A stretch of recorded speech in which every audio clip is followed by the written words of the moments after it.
وعلى آله وصحبه ومن تمسك بسنته إلى يوم الدين وسلم تسليما كثيرا. أما بعد,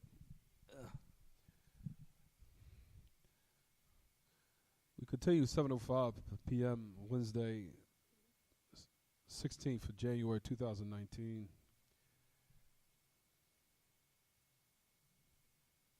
Hold on for 1 second.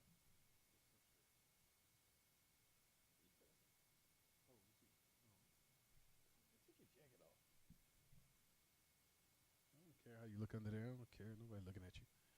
Come on, brother. It's not cold in there. It's cold in here, bro. It's cold in here.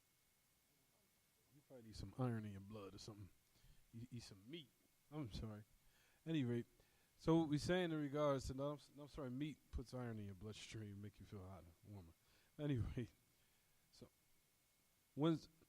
Wednesday, January the 16th, which is Jumad al-Ula, the 9th of Jumad al-Ula, عام 1440, 1440 after the Hijrah, Mustafa alayhi salatu wassalam. We continue Kitaab At-Tawheed. Like I said, also, Ya Ma'ashal Ikhwa, it's important that to keep in mind reading your book at home. Reading your book at home. Not just coming to class and just opening the book for class. Rather, going home, at least taking 10-15 minutes to read the book. As I keep stressing the importance of this book, there's no book, from the books there are, these type of books are the most important books in your life. As I keep telling you guys this. There's no book or the type of book we're talking about. This is the greatest knowledge you'll ever relearn, ever. It's the greatest knowledge. Why? It's because it's the knowledge that's going to benefit you when we put you under the dirt. Do you understand? There's nothing else in the world that's going to benefit except what you're learning here. This knowledge is the knowledge you'll be asked about and you'll be investigated and interrogated about when you put under the dirt. What's crazy is that we live in these days and times, and it's sad to say, alhamdulillah, I don't think it's the fitna makers, but the majority of fitna makers are the ones that run their mouths over online. For people keep asking about, it's sad about this thing that's going on with Donald Trump and all those other things. Alhamdulillah, we have Minhaj al-Salafi. Brothers, focus. We have Minhaj al-Salafi. Not right now. We have Minhaj al-Salafi. Minhaj al-Salafi, ya ma'ash al-ikhwa, teaches us not to blame the leadership, rather to blame ourselves. Because the leader is a direct reflection of the people. The leader, as we know, Minhaj al-Salafi and in our religion, that the leader that's appointed or put in power is a reflection of the people. The leader is corrupt, and more than likely it's a reflection of the people. And if the leader is selfish, then it's a direct reflection of the people. And Allah Ta'ala punishes people by evil rulers. And we're not saying that is the justification now to go out and now try to overthrow the rulers. We know that's not us. That's also from Minhaj al-Salafi. Rather, the first thing that we point at is ourselves. The people start to change with themselves. So, as a reward from Allah Ta'ala, He will appoint for over them a just, righteous, upright leader. So that's what Minhaj al-Salafi says. But as far as with the non-Muslims, they don't look at it like that. Everything is the ruler's fault without them pointing the finger at themselves and trying to what? Change that which is in themselves. Which is the key, primary thing that everyone needs to look at. So one needs to look at himself. It's sad to say that I've heard that Muslims are online wasting time and indulging in these matters, indulging inside of, for example, this is going on and that's going on and what Donald Trump is doing every moment of time. While at the same time, you haven't even finished Kitaab At-Tawheed yet from beginning to end. You haven't even finished the book from beginning to end.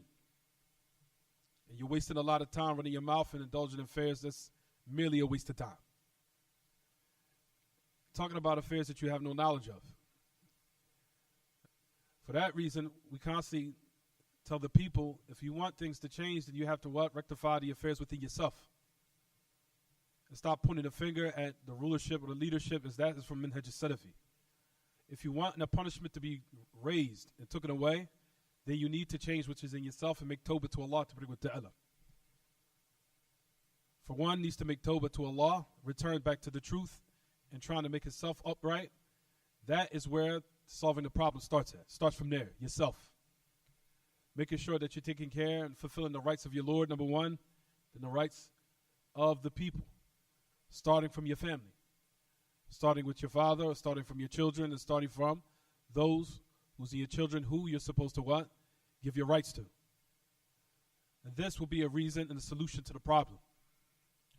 But a lot of people, they only want to point their finger, as we know, as we've been cultivated. When things happen, everybody wants to point the finger at everyone else except themselves.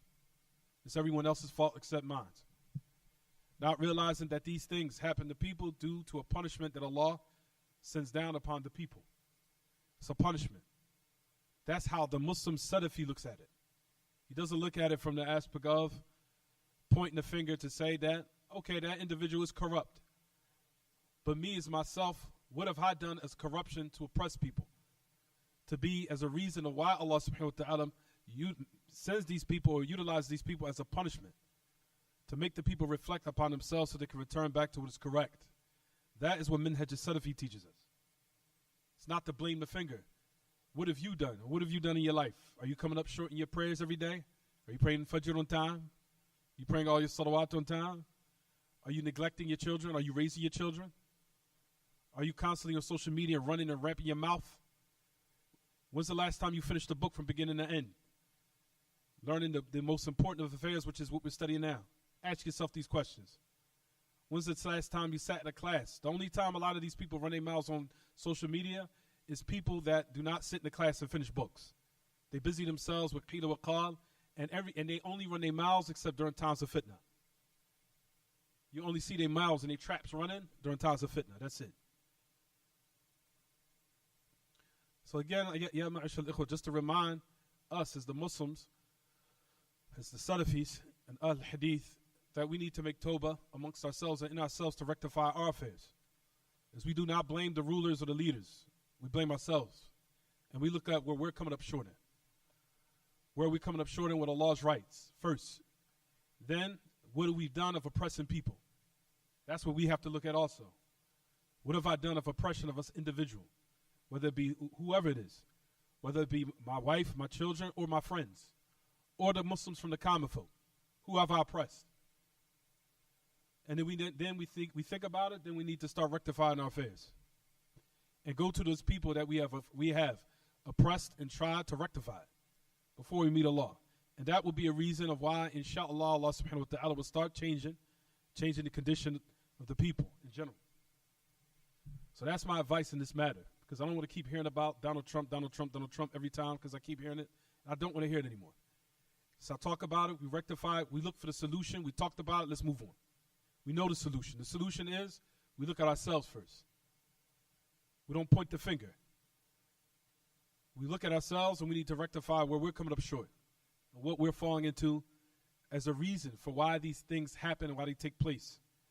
Because Allah Ta'ala does, from His junud, or from the ways He sends His trials and tribulations, is through the rulers, the leaders that's appointed over the people.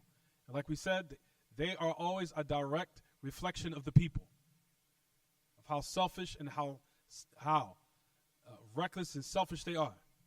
We live in days of times people just think that everyone can act crazy. Everybody has the capability of acting crazy.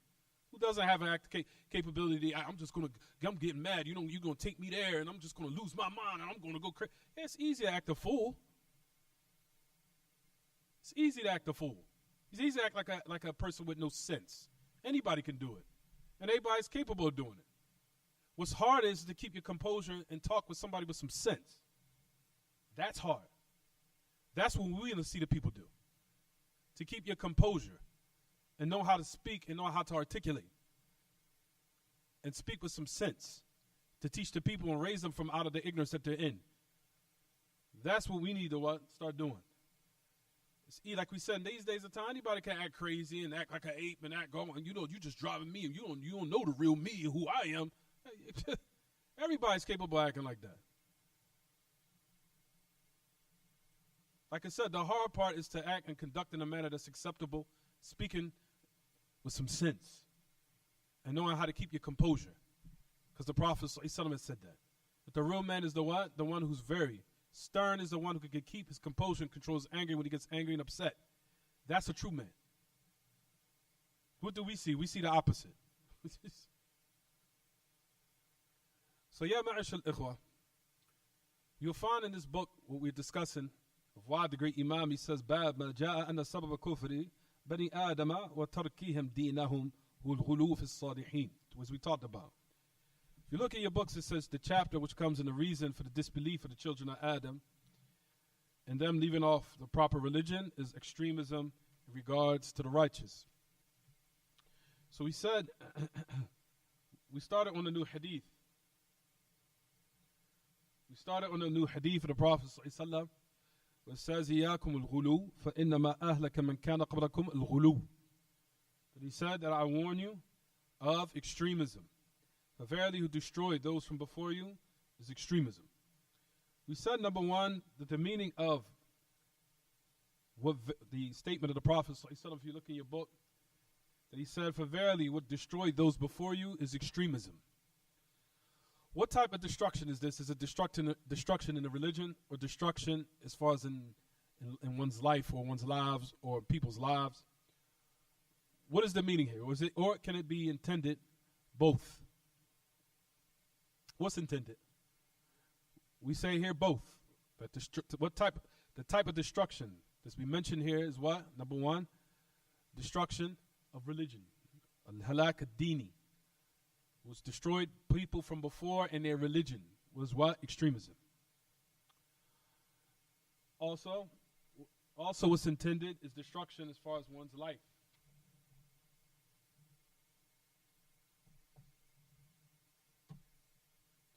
One's life.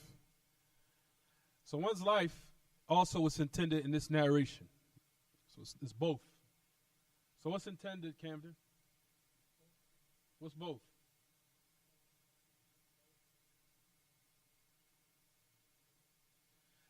Destruction of one's life and destruction of one's religion. Write it down. Destruction is one's life, destruction of one's religion. You with me, Camden? Caden? Sorry. طيب. So that's what's intended, number one. Number two, the Prophet ﷺ said would destroy those from before you, meaning from the previous nations. As we know, this religion or this way of life of what we draw close to Allah subhanahu wa ta'ala by has taught us all the ways of those who embarked upon a way of destruction. As we know, Allah subhanahu wa ta'ala says in His book, وَكَذَلِكَ نُفَصِّلُ الْآيَاتِ وَلِتَسْتَبِينَ سَبِيلُ الْمُجْرِمِينَ وَكَذَلِكَ نُفَصِّلُ الْآيَاتِ وَلِتَسْتَبِينَ سَبِيلُ الْمُجْرِمِينَ. Allah subhanahu wa ta'ala says in His book, verily we have explained our ayat and our verses in detail to make clear the path of those who are criminals, meaning people who were destroyed. Allah subhanahu wa ta'ala to clarify to us what was the reason for the destruction of people of the past and what led them down the road of destruction, whether it be in their religion or whether it be in what? Their lives. A person would say, what type of punishment of their lives, whether they started killing themselves, meaning that they started imploding and they started just killing one another, because that's a form of a punishment that Allah Ta'ala sends down upon the people. He makes them up and divides them into sects until the point where they start to kill each other.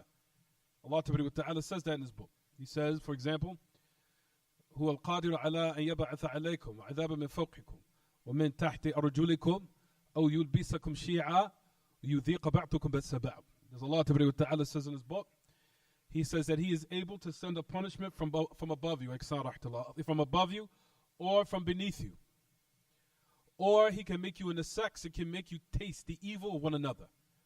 You'll find that the tafsir of it, Allah Ta'ala says He'll make you into sects. وَيُلْبِسَكُمْ شِيَعًا. He'll make you into sects and schisms and parties. And He'll make you taste the evil of one another. So Allah Ta'ala can divide you up in meaning and belief system. He'll make you into schisms and parties and sects. And as a result of it, you'll start killing one another. That's a form of a punishment. So Allah Ta'ala has said that and clarified in His book, that's a way that He punished people from before, for them leaving off what was correct. And other different types of forms of punishment, as we know, which comes in the book of Allah, of how He destroyed different nations based upon their disbelief and their rejection of what Allah sent down of the truth. For you'll find, ya ma'ash al-ikhwa, that this type of destruction, the Prophet ﷺ said that the reason for it was ghulu. It was what? Extremism. Ghulu. You'll find that some of Ahl al-Ilm call the word al-ghulu ifrat. Ifrat. Alif, fa, ra, alif, ta. Ifrat. Ifrat means to exceed the bounds. Or extremism.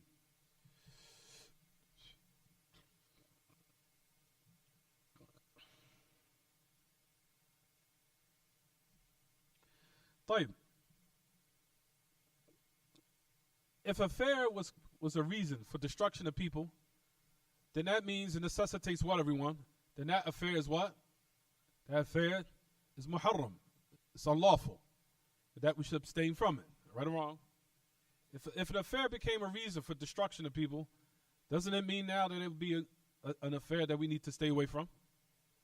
And not to indulge in? Am I right or wrong? As a result of that, now we're going to say, as we discussed, this is where we stopped in the last class. What type of ghulu is there? As we said last class, ghulu can, number one, be in affairs of aqeedah, in affairs of the belief system. It could be ghulu, قد يقع الغلو في باب العقيدة. That we know extremism can fall in the aspect of the belief system, in the aspect of creed and conviction and belief. So that can be extremism, can be and fall into that matter.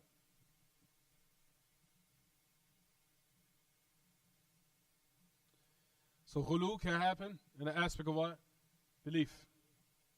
Now this is where I'm gonna stop at. This is where we stopped at last class. We stopped at this last class. Right or wrong? Didn't we? How is extremism a bab aqidah? As we talked about before, the affair of what is correct, of the people of the truth, that the religion of al-Islam in general is a tariq al-wasat bayn al-ghali fi wal-jafi an, as we know. That the Ahl al-Haqq, the people of the truth, walillahi alhamd, Allah subhanahu wa ta'ala has given them tawfiq and clarified everything to make them be moderate and embark upon the path that is not too far to the left and not too far to the right. But we know that we're not, as they say, al-ghali fi, we're extreme in an affair, nor al-jafi an, nor are we too what? Negligent in an affair. So we're not too extreme in an affair, nor are we too what? Negligent. Is it clear, Caden? Get tongue to what? Tayyib. You understand? Tayyib. Now, Suhail, how is a person extreme? Extreme in the affair of belief. How? As we gave an example before, as we said prior in the previous classes, how you'll find the people of deviance fell into an extreme in this matter. As we said, for example, the people that have fell into the negation of the characteristics of Allah Ta'ala, or those who fell into resemblance of Allah's names and attributes with the creation. So you'll find that's two opposites of what we just explained. We give an example. If you want to make a chart, you can put extreme, negligent. Put a line. Where's your pen? I'm going to stay on your back. Tayyib. For people extreme, for example, of those who negated the names and attributes of Allah. For example, they say that Allah Ta'ala does not have a face. He doesn't have a hand. He doesn't have two hands. He does not have a face. He doesn't have fingers. He does not have actions. He doesn't have anything. They negate all these characteristics. This is a form of extreme. You'll find that Ahl Ilm say that the people of Ta'tiyah, those people of negation, that the people of negation fell into three matters. The people of negation, to say that Allah doesn't have any attribute, Allah doesn't hear, Allah doesn't see, Allah doesn't have any hearing, Allah doesn't have any sight, Allah doesn't have any complete knowledge, Allah doesn't have wisdom, Allah doesn't have anything. That's a form of what? Extreme. That's a khulu. That's a type of extreme. Right or wrong? That's a form of extremism. But keep in mind, what's the reason why they fell into this? They fell into this due to three things. 3 steps, what they did. They resembled Allah to creation. Then they negated it. Then they resembled again. Stay with me. They resembled, I'll say it again. The first step, they resembled Allah to creation. First step. Second step, they negated it. Meaning that they say, no, Allah doesn't have it. That's negation. Then the third step is going back to resemblance again. I'm going to explain it. Don't worry. Don't worry. Once I get you to the level where I'm at, you'll start burning fat as an energy source, and then your brain will work like a rocket. There's 2 types of fuel systems in your body. You have sugar and you have ketones. Ketones takes your body to a whole nother level. The majority of people only function off sugar these days. But if you take it to fat, woohoo. At any rate, for what we say now, regards to you say ta'til, as far as negation, there's 3 steps that they do before they actually negate it completely. I'll say it again. The people of negation, this is the first step. Number 1, they resemble. Number 2, negate. Number 3, resemble. Don't worry, I'm going to explain it. Don't worry, I'm going to explain it. Put your pens down. Don't put your pens down. You got all 3 steps written? You have all 3 written? You have all 3?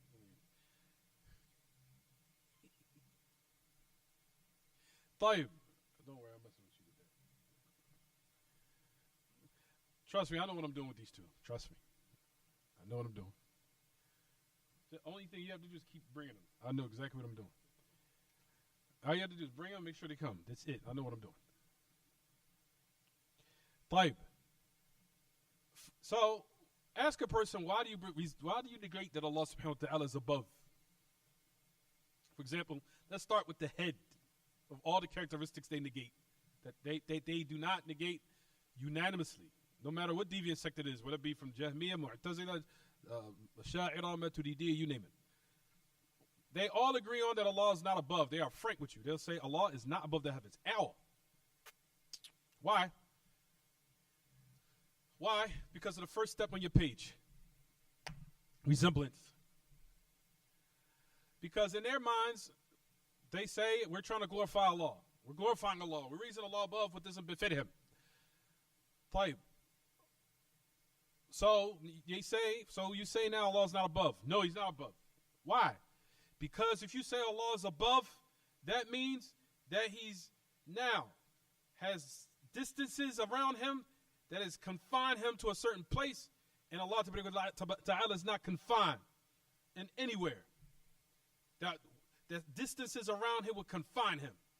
What did you just do? What did you just do?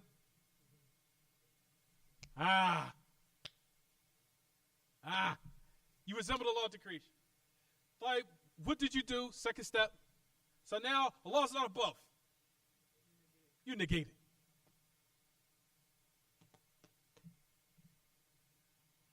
The third step, resemblance again. How? Because now they resemble Allah subhanahu wa ta'ala with things that don't exist. You'll find that the people of negation, what they'll say is Allah subhanahu wa ta'ala, for example, He's not to the right, He's not to the left, He's not above, He's not under. طيب, if I say extra definition, give me a detailed description of something that doesn't exist. Give it to me. You would say to me, it's not to the right, it's not to the left, it's not above, it's not under. So you just resembled Allah subhanahu wa ta'ala with something that does not exist. So firstly, the reason why they fall into negation is because they fell into what? Resemblance. What they tried to flee away from, they what? Fall into it.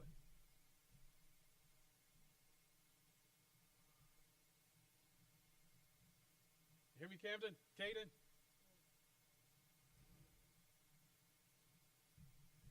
Is it clear? طيب, that's a type of extremism. For Allah subhanahu wa ta'ala has described himself and have the characteristic of aboveness. And not only is Allah above, like we said, they say, for example, matter of fact, I don't want to get to that right now. Allah ta'ala is not above because they cannot get over the hump on their minds and their intellects that if Allah is above, that means there are what? There are distances around him that will confine him and restrict him. That means that that's some type of what? Deficiency in their minds. So they cannot get past the fact that their minds cannot comprehend that Allah being above and at the same time distance is not encompassing him or confining him. Their minds can't get past it. So what they did was two things.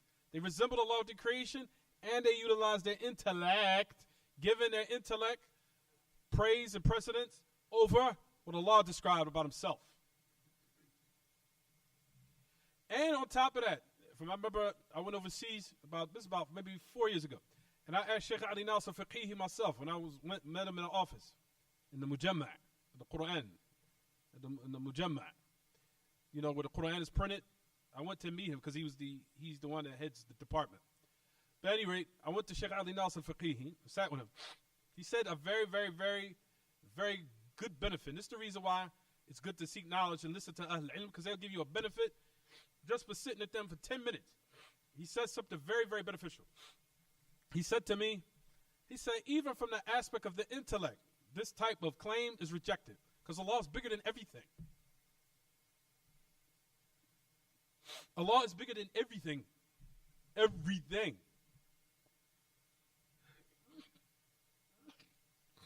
Allah is bigger than everything. Allah encompasses the creation. The creation doesn't encompass Allah. Or Allah encompasses the creation. The creation does not encompass Allah. Is it clear what I'm saying? Allah is bigger than everything. Everything. We know that authentic hadith of the Prophet ﷺ, where he clearly mentioned it, said, what did he say, everyone? That Allah on the day of resurrection will take the 7 heavens and roll them up in his right hand and the 7 earths and all the great distances of 500 years between each. And he said it will be, as the Prophet ﷺ gave a description and what we will understand in our minds, even though there's no resemblance, and make it as if it is what? Like it is a little small mustard seed in the hands of one of you. Even though there's no resemblance, but to give us what our minds will understand. Is it clear what I'm saying, everyone? Is it clear? Fine. So that's a type of extremism, which is the people of negation. The people of negation fell into those 3 steps, which I'll talk about later. They resemble, negated, then they resemble. Is it clear what I'm saying, everyone? Clear or not clear? Jayyid. Fine. So now let's go to the opposite side of those who are extreme, meaning extreme in negligence. Meaning those who went to the extremes of affirming for Allah to the point that they did resemble Allah with the creation. For example, there was a deviant sect. If you look in Ibn Hazm's book called Ahl al-Milal wa Nihal, I think it's called Milal wa Nihal, which is an encyclopedia of deviant sects of the past, basically teaching every main sect and how they broke off into different sects. you'll find that every sect who the Messenger of Allah sallallahu alaihi wasallam, basically, the Messenger of Allah sallallahu alaihi wasallam, a person would say, for example, the 73 sects that the Messenger of Allah talked about how this ummah will break into, except one, the 73 sects that he said all of them will break off except one, which is the victorious sect, right, on the day of resurrection. Basically, those 72 that are all misguided in their belief system, the Messenger of Allah sallallahu alaihi wasallam, you'll find Ahl Ilm say that these are the usul al-firaq. These are the foundations of all the deviant sects in Islam. Except you'll find in history there are more than that. If you look in the history, an encyclopedia of all the deviant sects of the Muslims that broke off from what was correct, there are more than 73. So a person would say, we come to this hadith, what does it mean then? The meaning of it, when the Messenger of Allah said those 72 sects are all being held, or 73 sects all being held except one, basically 72, is to mean that these are the foundations of all the deviant sects. Meaning that each sect, from what the Messenger of Allah mentioned, they broke off into other sects. Is it clear what I'm saying? But all the foundation go back to those 73. Oh, 72, excuse me. Is it clear what I'm saying? Taib. There was a deviant sect of the past that were called the Mushabbiha Mumathila. They were called the resemblers. Those who resemble Allah to creation. There is no deviant sect of these days called the Mushabbiha, or as Sheikh Muhammad Aman Jami said in a benefit that when I was listening to one day, he said, لا توجد الآن فرقة قائمة بنفسها تسمى مشبهة ولكن لا يمنع ذلك أنهم ستظهر مرة ثانية في المستقبل.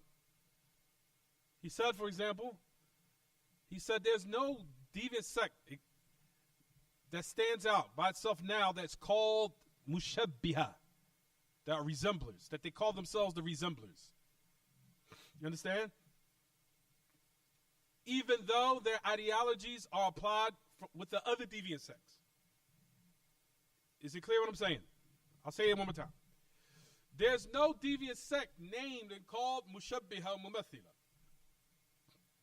Even though there were in the time of the past. As Ibn Hazm mentioned in his Milal wa Nihal. He mentioned that in his book, there were a deviant sect of the past called the resemblers. Those who resemble Allah's characteristics with the creation. For example, they said out of their mouths, Allah's hand is like my hand. They said that exactly. That's resemblance. My face is like Allah's face. My eyes is like Allah's eyes. My ears is like to the end of it, even though there's no text for that either. There's no text for ears. You understand what I'm saying? Or my face is like Allah's face. Or my dissension is like Allah's dissension. There were a people back then, in the past, that were called the resemblers. But he said then they faded away. But that's to show that there were people who were deviant sects that were called the mushabbiha. That they existed in the past. But then they what? They faded away, disappeared, they vanished. However, in these days and times, the ideologies of the Mushabbiha Mumathila are applied through the other deviant sects that are out there of today, such as the Asha'ira. The Asha'ira and the Maturidiyya, they have the application of the Mushabbiha in their ideology, in their belief system. It's there. I just gave you guys an example 5 minutes ago with the 3 steps. So they had a portion of both sides, of extremism and what? Negligence. Both. So they gathered between both. For both sides. That's the reason why I told you to buy what? See, I told you right now. See how it's easy to understand now? Yeah. Is it clear what I'm saying, everyone? So now, they fell into both sides. Extremism and what? Negligence. Both. Taib. However, Sheikh Muhammad Aman Jami gave a good benefit. He said that still does not prevent that maybe one day that this sect might manifest itself again. That the people who are resemblers will what? Return. That they could what? Return again. Because you'll find that the majority of innovated practices of the Muslims that deviated, you'll find that a lot of things that they're doing now is just things that were done of old. And they're just basically renewing it. That's it. You understand what I'm saying, everyone? But it's the same methodology, and it's the same way. Just a different name and different people in a different time. But you'll find that the actual reason is the same with those who fell in the past. It's no different. You understand where I'm coming from? Type. This is to let you know that this, just to sum it up, everything, because I don't want to get too deep into this. But you guys have to now just realize, Caden, what you have to realize, what we're trying to sum up, is to show that this is a form of extremism that the Messenger of Allah, what? Prohibited. In the affair of what? In the affair of belief. Whereas Ahlul Sunnah is in the middle. Ahlul Sunnah is in between both of these sides. They're right in the middle. They do not negate from Allah. Firstly, they affirm for Allah what Allah affirmed for himself and the Messenger alayhi salatu wasalam. You understand, everyone? So Allah affirms for himself a face, then we say Allah has a face because he said it about himself. And the person would say, no, Allah doesn't have a face. Then the first thing we say to them, are you knowledgeable about Allah more than himself than he is? Are you more knowledgeable about Allah than he is about himself? You asked them that question. أَأَنْتُمْ أَعْلَمُ أَمِ اللَّهِ? Are you more knowledgeable about Allah than Allah is more knowledgeable about himself? Allah is affirmed for himself, he's above the heavens. You say, I don't believe that. You lied. Based upon my intellect, can I understand that? You understand, everyone? Is it clear what I'm saying? If Allah described himself in his book that he's above, you come and say my intellect don't agree with what you described about yourself. That wouldn't make any sense. Did that make any sense? Person right now tells you, for example, I have 5 hands. I have 5 fingers about myself. And you come and say behind me, no, I don't believe you. I don't believe you. I don't think you have that at all. You'll ask the person, are you more knowledgeable about me than you are? Are you more knowledgeable about myself than I am about myself? I know about myself. I'm telling you about myself. You understand? I have this and I have this in my house. This is what is going on with me. I'm sick. I feel this way. No, I don't believe that. My intellect doesn't agree, can fathom, and understand, and agree with what you say about yourself. What makes sense at all? The same thing is on a greater, higher level, which is no comparison in its magnitude of sin, is that you negate what Allah, negate what Allah has affirmed for himself. And what the Messenger ﷺ affirmed for Allah. Because he's the one that's informed about Allah ta'ala. And that's the way that we worship Allah based upon what Allah had informed through the revelation. Is it clear, everyone? So now we say, Ahlul Sunnah does not go, they affirm for Allah, he affirms for himself. Ahlul Sunnah also, we negate from Allah what he negates from himself. Yes, we do negate. What do we negate? We negate what Allah has negated from himself. What did Allah negate from himself? Allah negated from himself sleep. Allah negated from himself having children. Allah negated from himself having a partner. Allah negated from himself forgetfulness. Allah has negated from himself heedlessness, to the end of it. Those affairs are negated because it does not befit a deity who's all powerful to have these affairs or have these characteristics. It doesn't befit that he have the characteristic of need or have the characteristic of defecation or food or sleep or slumber or forgetfulness or weariness or tiredness or heedlessness or sharing or having children or having a wife. Because all these necessitate what? A need. You understand, everyone? And that belies the Christians and what they say. That Allah created the heavens and the earth on the 7th day, he rested. That's absolute nonsense. You understand, everyone? It's absolute falsehood. Yes, they say that. They say he rested. He rested. Allah rested? That's why Allah refuted them in the Quran. Allah subhanahu wa ta'ala refuted them in Ayatul Kursi. Allah refuted that nonsense. In his last revelation that he sent down is going to protect all the way up to the day of resurrection. Allah says, لَا تَأْخُذُهُ سِنَةُ وَلَا نَوْمٌ. Slumber or sleep does not never take him.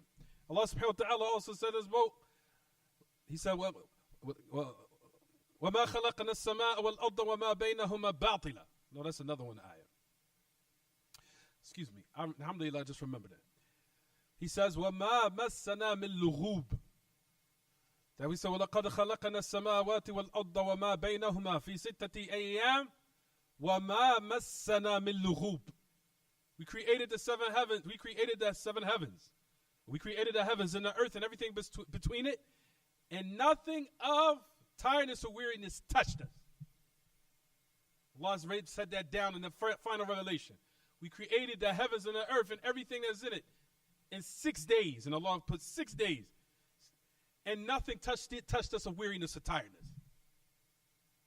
So Allah is refuting the nonsense that was said about them and the other what? Alterations. Is it clear what I'm saying, everyone? Taib. Getting back to the point of reference, Ahlul Sunnah affirm for Allah what He affirms for Himself. We affirm for Allah to be without what? Without any negation of what He has affirmed for Himself. Nor are we on the opposite side of the extreme, where we are now to say that Allah resembles the creation. For example, Ahlul Sunnah does not say Allah's hand is like my hand, and Allah's hearing is like my hearing, or Allah's sight is like my sight. That's absolute nonsense. Ahlul Sunnah does not say that. We say we affirm for Allah's sight, and we affirm for the creation sight. And there's no resemblance between the sight of the Creator and the sight of the what? Creation. That's affirmation, and at the same time, not resembling Allah subhanahu wa ta'ala with what? With the creation. So you see how Ahlul Sunnah have what?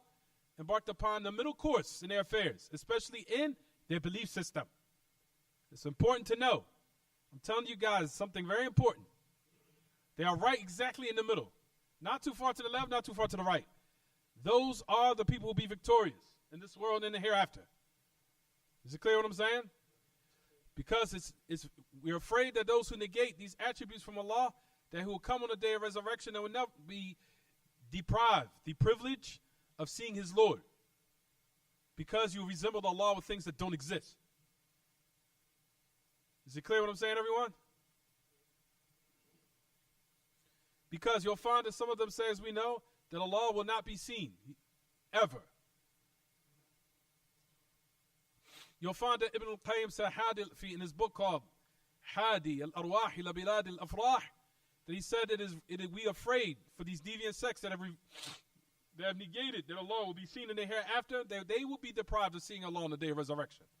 Because they resembled Allah with things that don't exist. The thing that is not seen is things that don't exist. What cannot be seen is something that don't exist. Is it clear what I'm saying? How all their affairs what? All goes back to negation, and all goes back to what? What they call ma'dumat, or tashbih Allah bil ma'dumat, resemble Allah with things that don't exist. So that's to give you an example, brothers and sisters, of how Ahlul Sunnah is not too far to the right, and they're not too far to the what? To the left. They're exactly in the middle. Is it clear what I'm saying, everyone? Is it clear what I'm saying? Fine. That's in the aspect of, just to give an example, but there's many examples of what we're saying now, but I don't have time to talk about it. That's just an example of being extreme in the aspect of belief. And keep in mind,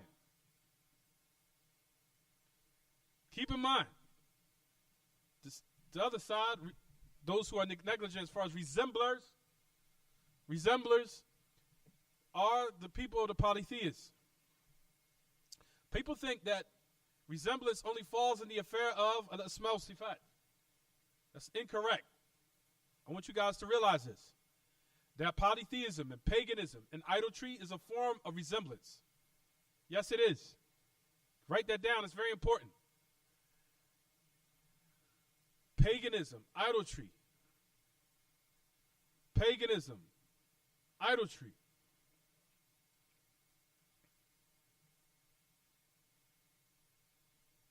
is a form of resemblance. It's a form of resembling Allah, the creation. Or is it the opposite? I gave you guys this example before.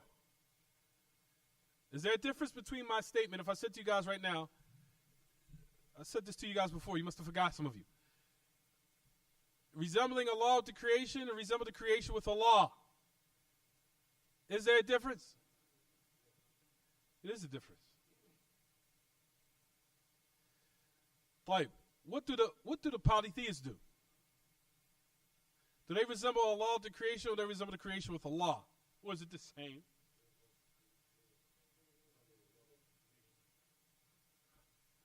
Huh? Or do they resemble the creation with Allah? Thank you.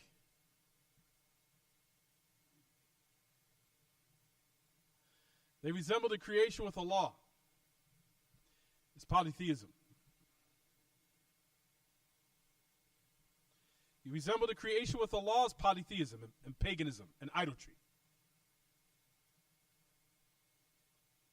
Right now, the Christians, when they pray, when they say, for example, Jesus is Lord, what have they done? Jesus is Lord. He's Lord. Huh? What have you done?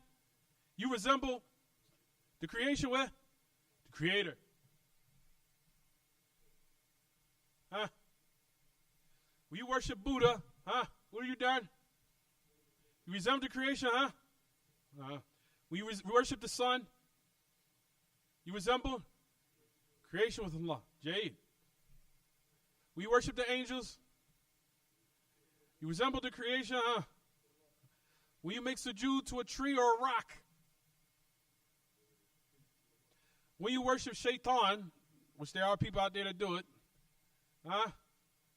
You resemble creation with Allah.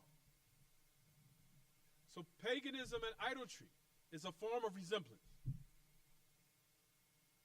Is it clear what I'm saying, everyone? That's what Ibn al-Qayyim mentioned. When you resemble the creation with Allah, that's shirk, it's polytheism. It's paganism. Idolatry. And when you resemble Allah with the creation, that's what? That's deviance in the affair of what?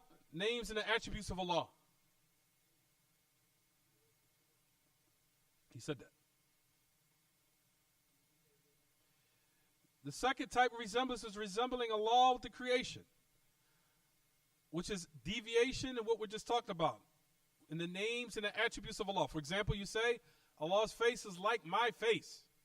That is a form of resemblance, where you resemble Allah with the creation. You cold too? I gotta get you some. Put your jacket on. Probably need some iron.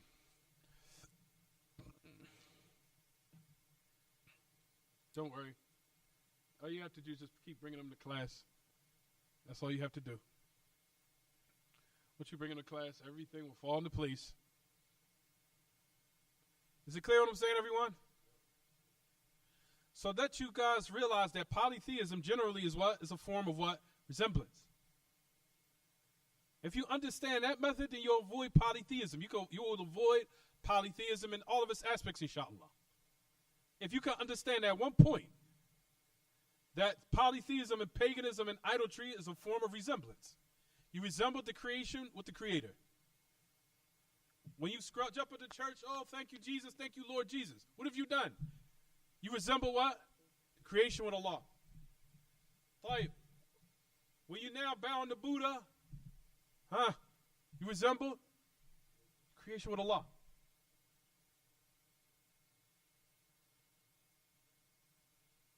Even if he's did it with one of the prophets, it doesn't matter whether or not he's someone who's righteous from the prophets and messengers.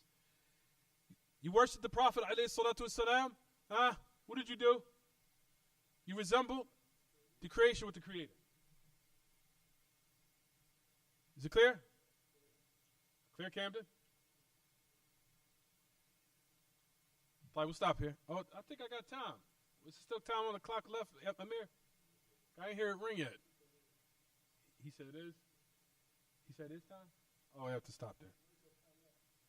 Oh, he says time left. Okay. No problem. طيب. So that's just to show this is extremism in what, everyone? In your belief system. And this has destroyed, there we go. It just went off. So, isn't this not a reason? I'm asking everyone right now. Isn't this type of deviance right here, or this type of extremism, wasn't it not a reason for the destruction of people in nations of the past? Absolutely. Those who found the paganism, idolatry, and innovation. And I'll talk about, inshallah, I'll give you guys a benefit of what was the reason why some of the Islamic countries how the enemies of Islam took their countries over, was based upon a deviant ideology and a deviant ideology they adopted in the creed of Ahl Sunnah that affected it. And as a result of it, Allah subhanahu wa ta'ala allowed some of the outside enemies come to take over once they adopted the ideology of some innovative practice or discrepancy in their belief system. That the whole nation was taken down because of these ideologies that I'm teaching you now. Yes, it was. And I'll bring it later on. I have it in my book. How Allah subhanahu wa ta'ala allowed some of the nations, I think it was Khilaf al-Abbasiyya, I got to find it, because it's been, I think, about 4 years since I read it. I'll bring it, inshallah, next class, that Allah allowed the enemies of Islam, once the Muslims adopted some type of evil, innovated belief or corrupt belief, enter inside of their belief system, it was a reason why Allah subhanahu wa ta'ala allowed the enemies to what? Destroy and bring over the what? I think it was the Khilaf al-Abbasiyya, or they called it the Abyssinian time. That was the major time for the Muslims. That it all was taken down due to some type of innovative belief that they adopted and they started to practice and they started to believe.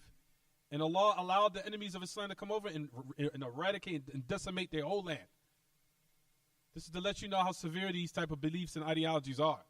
The reason why Allah subhanahu wa ta'ala allowed cities and nations to be destroyed.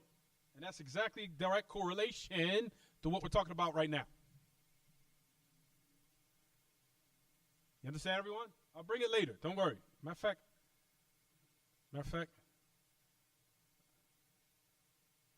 I'll bring it right now. Just in class right here, and I'll read it to you because I want to read it to you guys. All right, we'll stop here. هذا وصلى الله وسلم وبارك على نبينا محمد وعلى آله وصحبه وسلم. سبحانك اللهم وبحمدك أشهد أن لا إله إلا أنت أستغفرك وأتوب إليك. Stay right here. I'm going to read this benefit. We go home.